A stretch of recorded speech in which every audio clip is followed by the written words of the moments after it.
एकदमै छोटो समयको पाबन्दीमा आइसकेका छौँ। समयले नेटो पनि काटिसक्यो, समय घर्किसकेको छ। त्यसैले म विषयवस्तुतिर नै केन्द्रित गर्न चाहन्छु। सर्वप्रथम त यो 5औं राष्ट्रिय महाधिवेशन सफल बनाउनको निमित्त यहाँहरूको सबैजनाको आफ्नो तर्फबाट आर्थिक, नैतिक, भौतिक जुनसुकै तवरबाट पनि हामीले सहयोग गर्नुपर्दछ। किनभने यतिखेर हामी साँच्चै नै रिजल्टको प्रतीक्षामा छौँ, अथवा आजसम्म हामीले के योगदान गरेका छौँ त त्यो योगदानको हामीले साँच्चै नै मूल्याङ्कन गर्ने दिन आएको छ जस्तो मलाई लाग्छ। तपाईँहरूलाई म एउटा सानो उदाहरणबाट सुरु गर्न चाहे। जस्तै हामीले बजारमा अङ्गुर किनेका छौँ, सबैले किनेका छौँ नि, छैन? छौँ, सबैले अङ्गुर किनेका छौँ। हामीले त्यो अङ्गुर किन्दा त्यो झुप्पाको अङ्गुरलाई अलि महँगो हुन्छ, अनि त्यो झुप्पाबाट निस्केको त्यो दाना दाना छुटिएको त्यो अङ्गुरहरूको प्राइस अलिकति कम हुन्छ, भन्दा पनि त्यसको दोब्बर तेब्बर चाहिँ कम हुन्छ। भन्नुको तात्पर्य के हो भने, जस्तै हामी एउटा झुप्पा हामी एकै ठाउँमा हामी उभिएर अथवा एउटै छातामुनि हामी बस्यौँ भने हाम्रो मूल्य मान्यता नै फरक हुँदो रहेछ। तर हामी आज के छ भने हामी अङ्गुरबाट छुटिएका दानाहरू जस्तै भएर विभिन्न सङ्घ सङ्गठनतिर विचलित भएर बसेका छौँ। त्यसैले हाम्रो प्राइस पनि कम्ती नै छ। हामीलाई एक गिलास रक्सी, 2वटा रिचार्ज कार्ड, होइन, पेट्रोल खर्चमा हामी बिकिरहेका छौँ।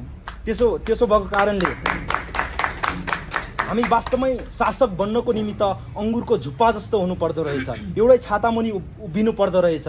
हामी नेपालमा पूर्व, पश्चिम, उत्तर, दक्षिणमा जतिसुकै ठाउँमा छरिएर बसेका छौँ मूलवासी मङ्गोलहरू।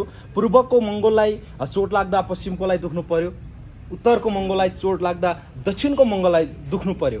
त्यसको निमित्त नै त्यही नै अभियान नै हाम्रो अभियान हो। त्यसैले यो 5औं राष्ट्रिय महाधिवेशनमा चाहिँ मलाई सांस्कृतिक विभाग प्रमुखको एउटा जिम्मेवारी दिनुभएको छ। यो सांस्कृतिक विभाग भन्नुको मतलब चाहिँ के हो भने, डाक्टर गोपाल गुरुङज्यूले प्रतिपादन गर्नुभएको 5वटा सिद्धान्तमध्ये सांस्कृतिक विभाग, सांस्कृतिक क्रान्ति एउटा क्रान्ति हो।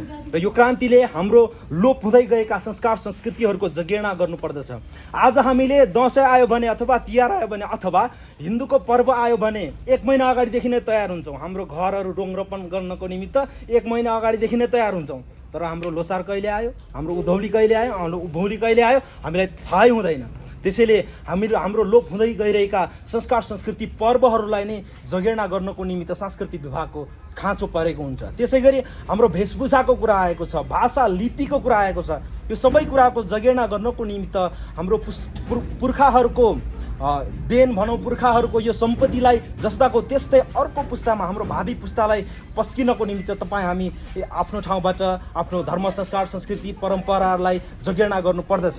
र अर्को कुरामा के जोड्न चाहे भने, 5औं राष्ट्रिय महाधिवेशनमा हामीले साँच्चै नै सङ्गीतमय बनाउनुपर्छ। आजको युग के छ भने मान्छेले, जनताले भाषण सुन्दा सुन्दा वाक्दिक भइसकेको अवस्था छ।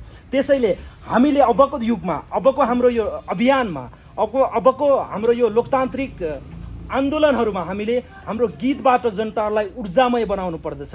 हामीले बोल्ने भाषाहरूमा जनताको स्वतन्त्रता पाउनुपर्छ। हामीले गाइने गीतको लयहरूमा जनताको मुक्ति पाउनु पर्दछ। त्यसको लागि पनि सांस्कृतिक विभागको अत्यन्तै खाँचो पर्दछ। र अर्को कुरा म के जगजाहेर गर्न चाहे भने, यो 5औं राष्ट्रिय महाधिवेशनमा हामीलाई सांस्कृतिक विभाग हामीले यो जिम्मेवारी वहन गर्दै गर्दा हामीले विभिन्न सङ्गीतहरूको आवश्यकता पर्दछ, कलाकार साथीहरूको आवश्यकता पर्दछ।